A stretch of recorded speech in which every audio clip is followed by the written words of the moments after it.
Nabi Muhammad ingin mengatakan jangan sampai kita mengatakan orang yang punya tanda-tanda dia Islam, dia punya kalimat la ilaha illallah, langsung kita memvonis, kita nganggap dia kafir, nodoh dia kafir, tidak boleh. Atau nodoh kayak tadi minta pertolongan, nodoh dia cuman eca-eca, tidak boleh. Kapan dialah ngomong la ilaha illallah, Islam dia. Bismillahirrahmanirrahim. Qala al-muallif rahimallahu taala wa nafa'na bihi fid dharain amin. Hal wasafa lana Rasulullah sallallahu alaihi wasallam sifatul firqah al-mubtadi'ah. Apakah, kata Al-Habib Zain bin Ibrahim bin Semit, apakah Rasulullah pernah menyifatkan aliran-aliran yang sesat ataupun kelompok-kelompok yang sesat? Kan kita sudah belajar, ada kelompok yang bagus, ada kelompok yang sesat. Ada bid'ah yang bagus, ada bid'ah yang sesat. Kalau bid'ah yang bagus banyak, tarawih bagus, Quran bagus. Nah sekarang kata Habib Zain, pernah tak Rasulullah bilang ada kelompok-kelompok yang sesat, ada bid'ah-bid'ah yang bakal muncul yang mana mereka sesat? Apakah ada? Pernah Rasulullah menyebutkan kelompok yang sesat? Beliau mengatakan na'am, pernah. Laqad wasafa lana rasulu sifatu ahlul bid'ah annahum intalaqu ila ayatin nuzilat fil musyrikin fahamiluha alal mu'minin kamitsli qoulihi ta'ala fala tad'u ma'allahi ilahan akhar. Kata beliau, pernah Rasulullah menyifatkan kepada kita tentang ahli bid'ah, orang-orang yang berbuat bid'ah yang sesat. Siapa mereka? Kata Nabi Muhammad, mereka adalah kelompok-kelompok yang memasukkan ayat-ayat yang harusnya untuk orang kafir, mereka masukkan untuk orang-orang Islam. Jadi banyak ayat-ayat yang Allah turunkan untuk orang kafir, banyak ayat-ayat yang bukan Allah turunkan untuk orang Islam, bukan, tapi sengaja Allah turunkan untuk negor orang kafir, untuk orang kafir. Contoh ayatnya apa? Fala tad'u ma'allahi ilahan akhar. Wahai orang-orang kafir, janganlah kalian menyembah selain Allah. Janganlah kalian menyembah selain Allah. Allah nyuruh Nabi Muhammad, istilahnya Allah mengatakan, wahai Muhammad, sampaikan ayat ini sama jorang. Siapa jorang tadi? Bukan orang Islam, orang kafir yang nyembah berhala, yang nyembah roti, yang nyembah jalan, yang nyembah segala macam. Katakan wahai Muhammad sallallahu alaihi wasallam sama jorang, janganlah kalian menyembah selain kepada Allah Subhanahu wa taala. Nah, Habib Zain mengatakan jelas, ayat ini Allah turunkan kepada Nabi Muhammad untuk orang-orang kafir, agar Nabi Muhammad menyampaikan ayat ini kepada orang kafir. Orang-orang kafir, janganlah kalian menyembah selain kepada Allah Subhanahu wa taala.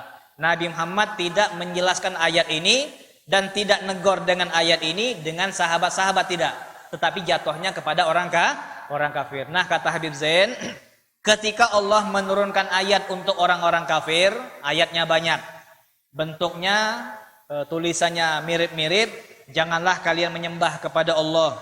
Wala tad'u min dunillahi ma la yanfa'uka wa la yadurruka. Wahai orang-orang kafir, janganlah kalian menyembah selain Allah Subhanahu wa taala yang mana kalian sembah tersebut tidak bisa mendatangkan mudarat ataupun manfaat. Patung tidak ada manfaat, patung tidak ada mudarat. Nah, ayat yang aturan untuk orang-orang kafir, jorang bawa untuk orang-orang Islam. Kan banyak. Kapan kita nonton YouTube, nonton TV, siaran roja, lagi ada kira-kira roja tadi. Nah, ini silahkan nonton, tidak apa-apa nonton. Nanti kapan antum nonton, antum bakal mendapati mereka sering negor-negor, orang-orang Islam, kalian jangan nyembah selain Allah. Ini banyak orang mengatakan demikian. Yang sering ziarah kubur, sering orang bilang, yang sering ziarah kubur, jangan kalian minta sama kubur. Pakai ayat nih bola. Jangan kalian minta kepada selain Allah. Kalau nak minta, minta sama Allah. Nah, ini perlu kita pahami. Jorang bawa ayat ini untuk orang-orang Islam yang ziarah, yang sering baca sholawat, yang sering bertawassul, yang sering nyebut-nyebut nama Nabi Muhammad, yang sering manggil-manggil nama Nabi Muhammad. Jorang bawa ayat tadi bukan untuk orang kafir, tapi untuk orang Islam. Pakai dalil bola. Yang sering ziarah kubur, kak jangan minta sama kubur, mintalah sama Allah. Ini dalil. Allah mengatakan kalau nak nyembah, kalau nak minta-minta jangan sama selain Allah Subhanahu wa taala. Nah, kelompok kayak gini kata Nabi Muhammad merupakan kelompok yang sesat yang pernah disifati oleh Nabi kita Muhammad sallallahu alaihi wasallam. Makanya kita jangan sampai terpancing. Benar juga, kita ini tidak boleh nyembah kepada selain Allah. Saya tanya, di majelis ini ada tidak yang nyembah selain Allah? Tidak ada kan? Alhamdulillah. Jangan sampai kita mengatakan atau ragu. Kak nyembah sama Allah tapi kak jangan nyembah yang lain. Itu kan nama nodoh, tidak boleh. Ini ayat untuk orang kafir, namun mereka tujukan kepada orang-orang Islam, memberikan nasihat kepada orang-orang Islam. Yang kedua, tahdziru min takfiril muslimin, larangan untuk mengkafirkan orang Islam. Nah, ini hati-hati. Dilarang oleh Nabi kita Muhammad bagi kita untuk mengkafirkan orang Islam, menganggap orang Islam itu sudah kafir. Jangan sampai gampang-gampang menyatakan mereka kafir, keluar dari agama Nabi kita Muhammad sallallahu alaihi wasallam. Hal yajuzu lil muslim ayukaffira ahadan min ahli la ilaha illallah? Apakah boleh kita mengkafirkan orang Islam padahal mereka meyakini kalimat la ilaha illallah, tidak ada Tuhan selain Allah? La yajuz, hukumnya tidak boleh. Fa inna dzalika amrun khatir la yatajasar alaihi illa man adallahu Allahu wa aghwahu wa sa'adhannuhu wa atba'a hawa. Kata Habib Zain, tidak boleh kita mengkafirkan orang Islam yang meyakini la ilaha illallah. Tidak bakal ada orang yang nuduh seseorang muslim menjadi kafir kecuali orang-orang yang sudah benar-benar dimurkai dan diselewengkan oleh Allah Subhanahu wa taala. Jadi jarang. Jadi orang yang mudah ngafirkan orang itu jarang. Tapi kalaupun ada, berarti orang tadi sudah melenceng jauh dari Allah Subhanahu wa taala. Ngapa dia melenceng? Karena dia mengkafirkan orang Islam. Datang sebuah hadis yang sahih, anna Nabi sallallahu alaihi wasallam qol, Nabi kita Muhammad pernah mengatakan, idza kaffara ar-rajulu akhahu faqad ba'a biha ahaduhuma. Kalau seandainya seorang laki-laki mengatakan kafir kepada saudara sesama muslim, maka ucapan di antara kedua orang tadi diambil oleh Allah Subhanahu wa taala, in kana kama gola wa illa raja'at ilaih. Ada orang Andi Samando. Ada orang nama Andi Samando. Andi bilang Samando, Ando, kau ini kafir. Misal, kafir. Atau dia memanggil ataupun meyakini, nyebut, nunjuk, nuduh kafir. Andi, kau ini kafir. Kurang lebih kayak gitulah. Maka ucapan kafir tadi diambil sama Allah. Diambil, diangkat sama Allah. Kalau benar-benar Andi tadi kafir, jatuh ke kafir tadi. Tapi kalau seandainya Andi tadi bukan kafir, maka kembali kepada Allah dan kembali kepada orang yang nyebut tadi. Maka yang kafir siapa? Bukan yang disebut, bukan. Tapi yang ngomong kafir. Jangan gampang-gampang gitu. Mentang-mentang kita nengok orang betato, mentang-mentang kita nengok orang tidak pernah sembahyang, mentang-mentang kita nengok orang mata merah terus, mabok terus, kau ini kafir kayak. Sembahyang tidak pernah, puasa tidak pernah, buka barang ikut, puasa tidak ikut. Orang puasa baju lebaran sesetel, kau tidak puasa baju lebaran 12 setel misal. Kau ini kafir kayak. Nah, ini tidak boleh. Ngomong kayak gitu, dikatakan ucapan tersebut diambil oleh Allah Subhanahu wa taala, ditaruh. Kalau memang Andi tadi kafir, jatuh ke Andi. Tapi kalau seandainya Andi tadi walaupun dia gila, tetap dia beriman kepada Allah, kalimat tadi kembali kepada orang yang ngomong. Kemudian dikatakan wa qala al-Imam Abu Bakar Al-Baqillani. Al-Imam Abu Bakar Al-Baqillani ini merupakan ulama yang jenius di zamannya. Setelah Imam Abu Hasan Asy'ari. Setelah Imam Abu Hasan Asy'ari meninggal, Abu Hasan Asy'ari fenomenal, terkenal, luar biasa. Setelah beliau meninggal, maka kecerdasan yang tergantikan dari beliau berasal dari Abu Bakar Al-Baqillani. Ulama yang cerdas luar biasa. Cerdas plus berani. Jadi di zaman tersebut ada 3 ulama yang besar. Ada 3 ulama yang besar di zaman itu. Al-Imam Juwaini. Yang pertama Imam Juwaini, yang kedua Imam Ghazali, yang ketiga Imam Abu Bakar Al-Baqillani. 3 ulama ini punya tipikal yang berbeda, punya ciri-ciri yang berbeda. Kalau Imam Ghazali lebih kepada tasawuf gitu kan. Imam Ghazali lebih perhatian kepada hati, lebih perhatian kepada ibadah kebersihan hati yang luar biasa. Kalau Al-Imam Juwaini bidangnya lain. dengan karomah beliau, dengan bantuan beliau, dengan keilmuan beliau terkenal Imam Juwaini. Sampai-sampai banyak orang yang mengukur tingkat kewalian dengan Imam Juwaini. Ini kewaliannya setengah Imam Juwaini. Ini kewaliannya seperempat Imam Juwaini. Sering dibanding-bandingkan dengan wali-wali yang lain. Karomahnya, ibadahnya luar biasa. Dan yang ketiga, kalau yang siko ibadah, yang siko lebih berpusat kepada hati, yang ketiga Imam Abu Bakar Al-Baqillani. Imam Abu Bakar Al-Baqillani ini ulama yang cerdas dan juga berani. Kapan ada orang salah disebut salah. Kapan di kampung tersebut ada sikok maksiat dikarang kitab. Kapan di kampung tersebut ada ulama yang sesat dikarang kitab. Maka dikatakan Imam Abu Bakar Al-Baqillani dak bakal tedo sebelum beliau nulis 35 halaman. Jadi beliau punya bini mole. Kan beliau punya bini mole, bini tadi bilang, "Bang, yang nak kawin denganku ini banyak. Tapi ngapa kau setiap datang malam pertama, malam kedua, malam ketiga, kau selalu nulis dulu. Dan kau mengatakan kudak bakal ketemu dengan kau sebelum ku ngarang 35 lembar dulu." Jadi setiap malam ngarang kitab dia tuh. Setiap nak tidur, jam tidur kita jam 10 taruh. Kapan waktu tidur? Sama keluarga lah selesai, makan lah selesai, ngajar lah selesai, apa jak lah selesai, tinggal tidur je lah. Nah, ini waktu beliau untuk ngarang kitab. Kalau kita macam mana? Kalau lah di kamar, hilang gitu kan. Kapan masuk kamar, hilang. Kalau beliau udah, kapan waktu tidur, beliau mulai. Untuk memulai waktu tidur beliau tidak bakal tidur kecuali ngarang 35 halaman. Jadi ngarang dulu, 35 halaman. Dan beliau satu-satunya ulama yang kalau ngarang kitab, tidak ada di kitab manapun. Jadi ucapan beliau, kalimat-kalimat tidak ada yang mirip dengan kalimat-kalimat yang lain. Kalau ulama yang lain nukil, diambil dari ulama ini, diambil sama ulama ini, diambil. Kalau beliau udah punya kepintaran yang luar biasa. Imam Abu Bakar Al-Baqillani ini hidup di zaman Romawi yang luar biasa. Dan yang namanya kerajaan tidak suka kalau seandainya ada orang yang berani, ada pemerintah yang zalim, dia berani. Walaupun dia bukan berbentuk demo perang, bukan, tapi lewat kitab dia ngarang. Kan dia nyalahkan ulama tadi, dia nyalahkan ulama su tadi, dia nyalahkan partai-partai sesat kalau bahasa kita. Dia nyalahkannya bukan dengan omongan, bukan dengan kelompok dia ngoceh, bukan. Tapi dia ngelawan jorang tadi, mereka tahu kalau jorang salah tadi dengan kitab. Kan dia ngarang kitab, dia tidak ngomong, diam. Pakai kitab sebar, ya kan? Nulis kitab disebar. Nah, ini tersebar. Akhirnya Raja Romawi tidak suka dengan dia. Nantang Imam Abu Bakar Al-Baqillani. "Wahai Abu Bakar, ku tantang kau debat dengan pendeta. Ku nanti kumpulkan pendeta-pendeta kami, debat sama kau sendiri. Kau berani tidak kira-kira?" "Berani." "Ya sudah, kami tentukan hari ya, misal jam 9 pagi hari Senin. Di mana wahai raja?" "Di istanaku, di ruangan ini, di bagian ini. Jam 9 pagi hari Senin." Dia bakal berdebat dengan pendeta. Rupegak raja tadi lah nyiapkan pintu masuk yang kecil. Kalau kita kan besar pintu ini kan.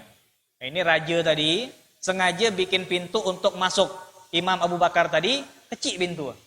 Jadi kalau Imam Abu Bakar nak masuk, nunduk dulu. Kan? Ini Imam Abu Bakar biasa tegas, dibuat sama raja tadi. Nah, kapan kau tegas, hebat di luar, kau masuk istana kau bakal nunduk sama ku. Kan dibuat badannya nunduk sama raja tadi. Jadi pikiran raja tadi nanti kalau seandainya imam tersebut masuk sambil nunduk. Nah, tuh ulama yang ikak bangga-banggakan, yang pintar, yang cerdas, yang berani, tuh tengok, nunduk dia di depanku. Nah, kepengen kayak gitu raja tadi. Dibuat tempat yang kecil, pintu yang kecil tadi. Kapan jam 9 datang, Imam Abu Bakar nengok, "Dok, pintu ini kecil nih." Beliau pintar luar biasa terpikir beliau. Kalau kita kan enggak, nyungkuk lah gitu kan. Tidak, beliau pintarnya luar biasa. Kapan nengok pintu masuk, dia mikir, kalau ku nunduk, berarti ku nunduk dengan penguasa. Bertentangan dengan ajaran Nabi kita Muhammad SAW.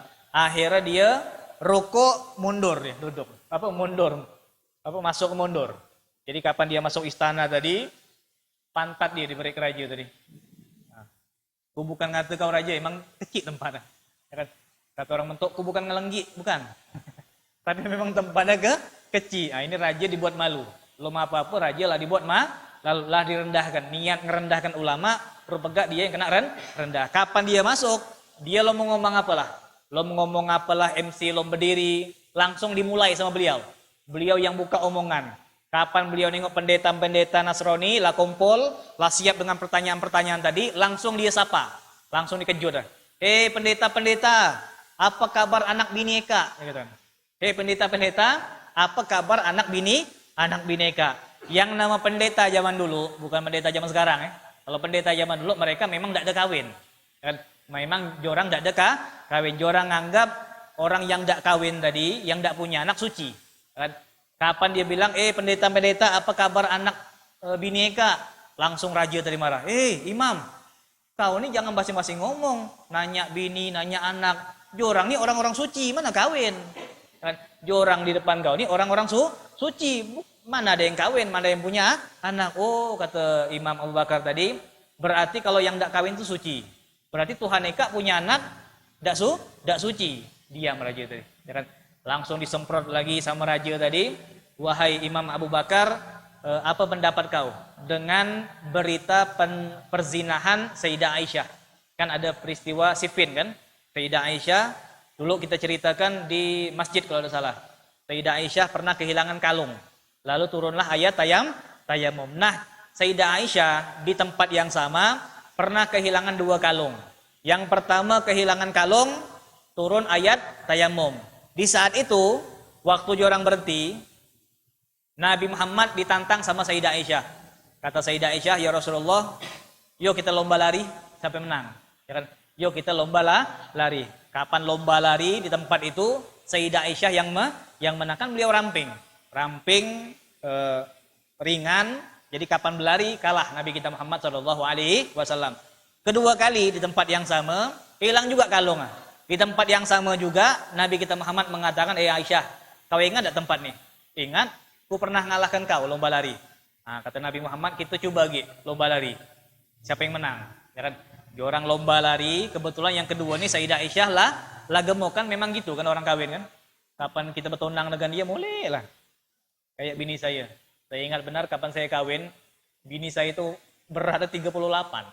Sekarang plus. Kita yang tidak berubah-berubah. Ini dikatakan Sayyidah Aisyah macam itulah. Kapan dia kawin, kurus. Ya kan? Kapan dia kawin kurus, lomba lari dengan Nabi Muhammad menang. Kedua kali di tempat yang sama, Nabi Muhammad nantang dia, jorang lomba lari, Sayyidah Aisyah lah gemuk, kalah. Kata Nabi Muhammad, kemenanganku ini untuk balas yang dulu pernah aku kalah. Jadi satu sama, kata Nabi kita Muhammad SAW. Di tempat yang sama, lomba lari 2 kali, di tempat yang sama, elang kalung 2 kali. Nah, untuk elang kalung yang kedua nih, kapan Sayyidah Aisyah nyari kalung, orang-orang yang biasa membopong Sayyidah Aisyah tenda tadi, dia nyangka Sayyidah Aisyah lah masuk, rupanya enggak lom. Kan orang enggak tahu kan? Orang enggak tahu dan memang sahabat itu sangat menjaga mata. Jadi orang enggak berani nengok istri Nabi Muhammad walaupun bayangan. Bayangan bini Nabi Muhammad aja enggak berani orang nengok. Jadi orang tuh main inisiatif ya. Istilah main jam aja lah. Sayyidah Aisyah nyari kalung setengah jam taruh. Ya sudah. Orang berusaha nutup kuping dia, nutup mata dia, kira-kira setengah jam diangkat tenda tadi. Enggak ada nanya, bini Nabi, mau masuk belum? Enggak. Orang menjaga adat. Namun ada hikmahnya dari Allah Subhanahu wa taala. Orang yang ke Sayyidah Aisyah masuk, jalan orang, Nabi Muhammad jalan, sahabat jalan. Rupanya Sayyidah Aisyah agak nyari kalung. Kapan ketemu kalung tadi, Sayyidah Aisyah kembali ke rombongan, hilang rombongan tadi. Duh, mana rombongan? Tinggal dia sendiri. Kanan pasir, kiri pasir, depan belakang pasir. Lalu lewatlah sahabat yang bernama Sofwan. Sofwan lewat, nengok, duh, kayak istri Nabi Muhammad itu. Tidak ada ngomong, tidak ada apalah. Namun beliau paham, istri Nabi Muhammad tidak mungkin sampai ke Madinah berjalan kaki. Akhirnya dia menurunkan badan dia dan kuda dia diberikan kepada istri Nabi Muhammad. Seakan-akan nyuruh naiklah kuda tadi. Sayyidah Aisyah naik kuda, beliau jaga jarak agak jauh sedikit dari kuda tadi. Jalan orang berdua sampai ke Madinah. Sampai di Madinah orang nengok, wih gila. Sayyidah Aisyah istri Nabi Muhammad rupanya sama Sofwan pulang. Ada apa orang nih? Ngapa istri Nabi Muhammad bukan pulang sama rombongan, tapi pulangnya sama Sofwan. Timbul berita yang luar biasa, dapat fitnah. Istri Nabi Muhammad ada main dengan sahabat yang lain. Termasuk Nabi kita Muhammad pun sedikit terganggu dengan kabar tadi. Sehingga Nabi Muhammad malas untuk berbicara dengan Sayyidah Aisyah. Lalu nanti turun ayat lagi yang mana Allah menjelaskan tidak ada perempuan di saat ini yang lebih bersih daripada Sayyidah Aisyah. Nah, dikatakan kalau kita berbicara tentang Sayyidah Aisyah, pendeta tadi mengatakan, wahai Abu Bakar, Sayyidah Aisyah itu kan berzina dalam berita. Apa pendapat kau? Apa benar apa salah? Kata Abu Bakar Al-Baqillani, itu berita bohong. Sayyidah Aisyah tidak berzina. Namun yang aku tanyakan kepada kalian, Sayyidah Maryam berzina apa tidak? Dibalik sama dia. Eka nanya sama ku, Sayyidah Aisyah berzina apa tidak? Ku nanya sama Eka, Maryam berzina apa tidak? Tuh, tidak lah orang. Nah, coba Eka pikir. Sayyidah Aisyah dituduh berzina tapi tidak punya anak. Memang tidak punya anak kan dia apa? Sayyidah Maryam dituduh berzina lalu punya anak. Mana yang lebih mungkin untuk berzina?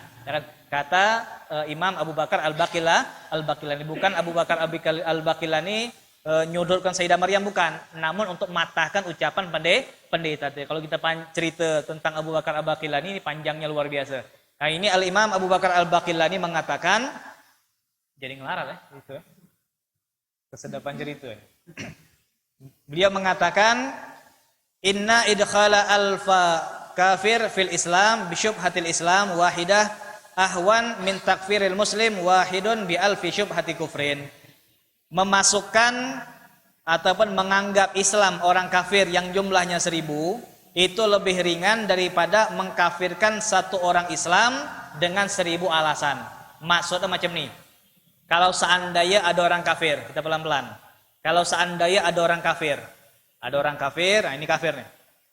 Ini orang kafir, kita nganggap dia ini Islam. Ngapa kita nganggap dia Islam? Soalnya ada sikok tanda. Mungkin dia berpeci, mungkin dia sering ke masjid. Apalagi zaman-zaman kampanye kan? Zaman-zaman kampanye ini orang bingung. Yang nyalon ini Islam apa bukan? Kan gitu kan? Kata kita Islam dia tuh. Kenapa kau bilang Islam? Tuh berpeci. Atau dia bilang Islam dia tuh. Soalnya dia sering ke pesantren-pesantren. Kan sering kan? Banyak kan? Nanti kita bakal saksikan. Yang nyalon-nyalon tadi yang tidak pernah bantu orang, bantu dia. Yang kemarin ngat ke pesantren, sarang teroris, tengoklah, tunggulah nanti. Diorang bakal bagi-bagi sembako ke pesantren. Diorang bakal mengatakan pesantren ini merupakan aset yang luar biasa bagi bangsa Indonesia. Itu ucapan bagi orang yang nak kampanye. Kalau ada julakan. Nah, ini dikatakan kalau nak nyumbang dari kemarin. Kalau nak nyumbang dari kemarin, misal contoh ada orang ke pesantren atau dia make sama aja orang kan pakai sorban juga, pakai baju koko, entah celana, entah sarung, entah gamis, kita mengatakan Islam dia tuh. Ku nengok dia tuh waktu kampanye ke masjid ceramah Assalamualaikum. Lebih hebat pula daripada kita. Kalau kita Assalamualaikum. Kalau dia Assalamualaikum pakai lagu-lagu pula. Islam kayak itu. Nah, ini contoh. Ada orang kafir, tapi kita nganggap dia itu Islam. Kita nyangka dia itu Islam. Bukan kita nipu orang, bukan. Paham lagi? Kita nyangka dia itu Islam. Kita nganggap dia itu Islam. Ngapa kita tahu dia itu mungkin pernah masuk masjid. Tato salib tak ada. Lebaran Kristen dia tak pernah muncul. Jadi kita nganggap dia itu Islam. Nah, kira-kira bayangkanlah. Kalau seandainya orang kampung nanya, Ustadz, yang nyalon di mentok tuh Islam apa kafir? Saya bilang Islam dia tuh. Rupanya kapan saya bilang Islam dia menang. Bahaya tak kira-kira? Kan? Kapan saya bilang Islam dia tuh menang dia. Nah ini menganggap orang kafir menjadi Islam. Siko, ya kan ini baru siko. Cemana kalau kita bayangkan yang nyalon yang menang tadi ada 1000. Gimana kira-kira? Ya kan 1000 itu kan buruk luar biasa kan? Orang kafir kita anggap Islam. Bukan siko tapi 1000 orang. 1000 orang kafir kita anggap dia Islam. Lantas dia menang, lantas dia ngancurkan kita. Kira-kira buruk apa tidak? Buruk, ya kan? Tapi kata Imam Abu Bakar Al-Baqillani, kita membuat ataupun jadikan orang kafir yang jumlah 1000 ekor tadi kita anggap Islam, itu lebih enteng di mata Allah daripada kita ngafirkan siko orang Islam. Nah, daripada kita ngafirkan siko orang Islam. Yang tadi kan dahsyat kan? 1000 orang menang kampanye, dia bakal merusak Indonesia. Buruk kan? Nah, yang buruk tadi, kalau ditanding hukum dosa tadi, kalau ditandingkan dengan kita ngafirkan siko orang lah, maka di mata Allah Subhanahu wa taala agak lebih berat kita ngafirkan siko orang walaupun dampak ada kemana-mana. Kita ngafirkan yang Islam tadi itu lebih buruk di mata Allah Subhanahu wa taala. Kafir dia itu ngapa? ku nengok ada salib di rumah. Pegak kapan kita ke rumah cuman tambah-tambah. Nah, ini kan kadang-kadang kan media sosial kan kadang-kadang lebay. Kan kapan-kapan nengok nih, tengok nih jendela nih. Ngapalah surah wal amin dibentuk macam ni? Kan seakan-akan kan kalau seandainya dua yang bawah tidak ada, kan salib bentuk kan? Coba tengok nih. Tak apa-apa dak nengok dak, tapi yang lama-lama. Ah nih. Ketengok dak pintu tuh. Set. Gitu kan? Kalau setan bayangkan nutup mata kita bagian bawah tuh, juga oh. Kalau bagian bawah tuh dimakan lumut, dimakan apa? Rayap atau ketutup surat kabar atau kertas-kertas, jadi kayak salib oh. Apa macam ini bentuk? Nah, ini misal. Ya kan? Kita nganggap si ke orang punya tanda di rumah, punya tanda di badan, langsung kita anggap dia kafir. Ataupun kita pernah nengok dia ke kelenteng, atau dia pernah macam ni, lantas kita bilang dia kafir. Atau yang kita bahas di sini, ada orang ziarah kubur. Ada orang ziarah kubur macam ni tangan dia. Kapan dia ziarah kubur, muka dia nunduk macam ni. Macam tu kan? Ya Allah, tolong ampunkan dosa ayahku, misal. Tapi kan dia tidak dengar. Dia cuma nengok di keramat, naik motor. Dia naik motor di keramat, nengok orang di kubur macam ni. Wah, kafir tuh. Masa berdoa minta sama kubur? Dia tidak tahu apa yang dibaca sama orang tadi. Ya Allah, ampunkanlah ayahku di bawah nih. Kan gitu dia ngomong. Tapi dia tidak dengar.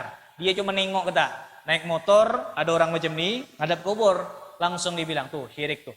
Kalau nak minta sama Allah, bukan sama kubur. Ngapa berdoa di kubur? Ya, kalau nak berdoa di masjid, siapa bilang berdoa di mana aja boleh? Ya, berdoa di mana aja boleh.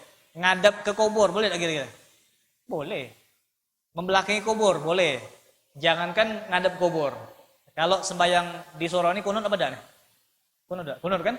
Kalau kunut ngadap tembok apa dah gitu? Masa dibilang, wih orang-orang sawah tuh, masa minta sama keramik? Tidak kan? Ini orang yang punya akal pendek. Kapan dia nengok orang ngadep kubur, minta sama kubur. Kapan orang tawasul nyebut nama Nabi Muhammad, kata dia minta lewat Nabi Muhammad, meyakini Nabi Muhammad punya kekuatan sama seperti Allah Subhanahu wa taala. Ini contoh. Dia punya alasan, dia punya dalil, sehingga dengan dalil siko tadi dia ngafirkan orang Islam. Maka ngafirkan siko orang Islam tadi buruk di mata Allah Subhanahu wa taala daripada kita menganggap Islam 1000 orang kafir. Yang mana dia sampai merusak Indonesia. Artinya jangan sampai kita ini gampang-gampang untuk mengkafirkan orang lain ataupun menganggap orang kafir. Terakhir ada satu cerita dari sahabat Nabi kita Muhammad SAW. Diceritakan ada satu sahabat namanya Usamah bin Zaid. Ini cerita sering kita dengar, namun jadikanlah ini ibroh, pelajaran buat kita. Usamah bin Zaid ikut dalam peperangan. Di zaman dulu tuh termasuk di perang tersebut. Di perang itu aturannya siko orang ngelawan 5. Sesuai dengan jumlah kan. Jumlah orang Islam dengan jumlah orang kafir. Setelah dihitung-hitung sama Sayyidina Umar mengatakan untuk perang ini peraturannya apa? Siko orang ngelawan 5. Itu perang di zaman Nabi Muhammad SAW. Siko Bang Oji ngelawan 5 Pak Rapli. Gimana kira-kira? Nah, ini contoh. Saya ngelawan Pak Rapli. Bayanglah, Ustadz. Kan sahabat-sahabat kan ngaji, ibadah. Kan? Ngelawan prajurit yang memang dididik untuk perang. Kurang lebih kayak itulah.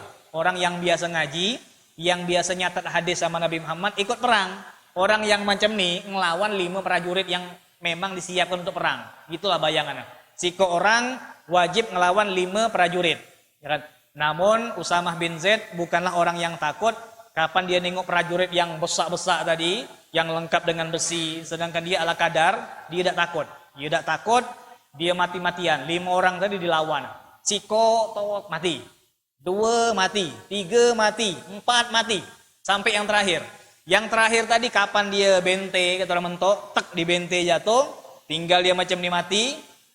Kapan pedang tadi sikit lagi kena leher, langsung orang kafir tadi yang melatih pojok tadi bilang, asyhadu alla ilaha illallah wa asyhadu anna Muhammadar Rasulullah. Kata Usama, ngerapi kau nih. Kata ngerapi. Minta selamat. Latih pojok, kan lah tak bisa ngapu lagi, syahadat biar selamat. Kau pikir selamat? Kau pikir ku bisa tertipu? Dak, mati. Kapan mengucapkan kalimat syahadat dibunuh sama Usamah bin Zaid, tersebar berita ini. sampai kepada Nabi Muhammad dengar Usamah bin Zaid membunuh orang yang sudah mengatakan la ilaha illallah ataupun asyhadu an la ilaha illallah wa asyhadu anna muhammadar rasulullah. Dipanggil sama Nabi kita Muhammad sallallahu alaihi wasallam, wahai Usamah, agotal tahu ba'da gola la ilaha illallah. Wahai Usamah, apakah kau sudah membunuh orang yang sudah mengatakan la ilaha illallah? Apa kata Usamah? Dia tuh kepepet ya Rasulullah, kawan dia lah mati semua, tinggal dia sendiri, tinggal aku macam ni kan, dia bisa ngapa-ngapa lagi. Laku pegang tangan kaki dia, tinggal macam ni, tinggal mati aja lah. Asyhadu anna Muhammadar Rasulullah. Kapan dia jelaskan macam itu? Apa kata Nabi Muhammad? Agotal tahu ba'da gola la ilaha illallah. Apakah engkau sudah membunuh orang yang sudah ngomong la ilaha illallah? Ku nanya macam tu. Udah dia nak tahu, kata Nabi Muhammad, ngapa kau bisa bunuh dia? Ngapa bisa dia ngomong? Dak, ku cuma nanya, apakah kau membunuh orang yang sudah mengatakan la ilaha illallah? Ngomong gitu dia, ya Rasulullah, dia tuh terpojok ya Rasulullah.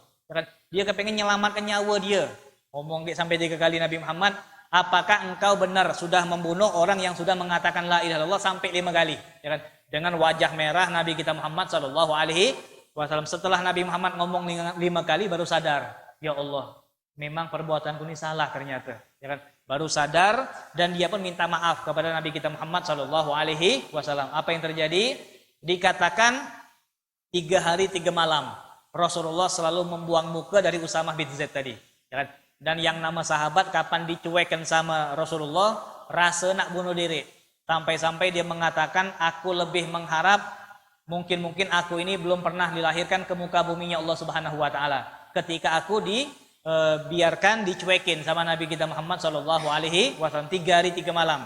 Dak ditegor, Rasulullah buang muka dengan Usamah bin Zaid sampai turun ayat dari Allah untuk memaafkan orang tadi. Nah, ini dikatakan cerita tadi Nabi Muhammad ingin mengatakan jangan sampai kita mengatakan orang yang punya tanda-tanda dia Islam, dia punya kalimat la ilaha illallah, langsung kita memvonis, kita nganggap dia kafir, nodoh dia kafir, tak boleh. Atau nodoh kayak tadi minta pertolongan, nodoh dia cuman eca-eca, tak boleh. Kapan dialah ngomong la ilaha illallah, Islam dia. Kayak zaman sekarang, orang yang nak kawin misal, ada akil, tahu akil? Akil ini kan orang yang belum kawin kan? Benar lagi, benar. Akil, ada akil, nak kawin bukan sama moy bukan? Ada akil nak kawin ke cewek Melayu. Kita tahu akil ini tidak pernah suka sama Islam, tidak pernah ngomong kepengen masuk Islam. Tapi kapan dia nengok orang rebak saguk nih mulai, ini cuma contoh ya lah. Siapa Ustaz? Tak ada, ya kan? Ada pun nanti tahun 2030. Wih, mulai juga anak rebak saguk nih, kan? Tapi dia tahu anak rebak saguk nih jangan antum cari, cuma contoh Islam. Dan dia tidak bakal nak kalau seandainya akil tadi harus masuk Islam. Akhirnya akil tadi ngomong asyhadu alla ilaha illallah wa asyhadu anna muhammadar rasulullah. Ikut majelis Al-Faidah dia. Ikut majelis Al-Faidah biar mertua yakin, wah benar ini Islam nih. Soal majelis terus nih nyumbang FPI 2 paket bah. Nah, ini dikatakan jangan kita bilang dia itu cuma nak kawin sama yang di rumah saguk tuh Ustaz. Nah, tidak boleh. Ya kan? Kapan dialah nunjukkan keislaman dia, apapun niat dia, tidak boleh kita nganggap dia itu cecak. Dia itu cuma kepengen sama orang puan tadi, tidak boleh. Ya kan? Yang tahu niat adalah Allah Subhanahu wa taala. Tak boleh kita nodoh orang, tak boleh kita nyangka-nyangka walaupun dia punya 1000 alasan. Dia tak pernah ke masjid terakhir, ya kan? Dia tak pernah ke masjid, maulid tak pernah ada, sembahyang Id tak pernah. Tahlil lau kambing tak pernah datang ya. Ya kan? Pakai peci tak pernah, pakai atribut Islam tak pernah nampak keislaman. Tak boleh kita nganggap kayak itu kafir, tak boleh. Ya, tak boleh, hati-hati. Jangan sampai kita menuduh orang Islam itu kafir, apapun alasannya.